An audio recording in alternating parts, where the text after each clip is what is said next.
Straeon 5 munud, addasiad, Rhiannon a Dewi Pws. Cedwyr bob hawlfraint, all rights reserved. Diolch i Carreg Gwalch am ei cydweithrediad. Thank you to Carreg Gwalch for their cooperation. Y cerbyd cludo. Bron y gorffen, meddai Hywgyn, gan roi'r cloc yn ei le ar ben y cerbyd. Ers dyddiau, roedd wedi bod yn brysur yn adeiladu ei beiriant teithio trwy amser. Roedd y lolfa yn llawn o daclau o flwch offer dad, potel o lyd, sgriws a hoelion a tipsir gath yn cadw golwg ar yr holl weithgaredd.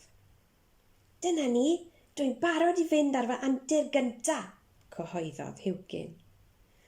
Roedd wedi darllen llawer o lyfrau antur am farchogion, môr-ladron a deinosoriaid yn crwydro'r byd, ac roedd yn awyddus i gael profi antur go iawn.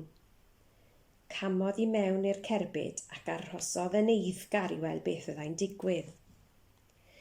Ni ddigwyddodd dim byd am funud neu ddwy, ond yn sydyn, dechreuodd y cerbyd ysgwyd a chrynu a griddfan. Mewn chwinciad, roedd Hywgyn yng nghanol coed tal a dail trwchus. Roedd yng nghanol y jungle. O'i amgylch, clywai sŵn anifeiliaid gwyllt yn rhio ac ido.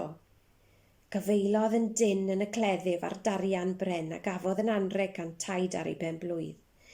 Rhaid bod yn ddewr, dywedodd wrth o'i hun gan gamin ofalus drwy'r tyfiant o'n draed. Yn sydyn, uwch ei ben, dechreuodd y dail siffrwd ar pren glecian. Yno, rhwng y brigau, fe welodd geg anferth deian y deinosor yn cnoi llond pen o ddail. Roedd Hywgyn wedi teithio nôl drwy amser i'r oes Jwrasig. Mae'n braf cael cwrdd â chi deian a chael antur yn y goedwig, meddai Hywgyn. Ond dwi'n credu ei bod hi'n amser i mi hedfan yn ôl i gael te. A chamodd Hywgyn yn ôl i mewn i'r cerbyd cludo. Dwi'n credu gai seibiant cyn mynd ar antur arall, meddai Hywgyn wrth ei fam. Eisteddodd i lawr wrth fwrdd y gegin, gan ddechrau bwyta llond plat o frechdannau jam.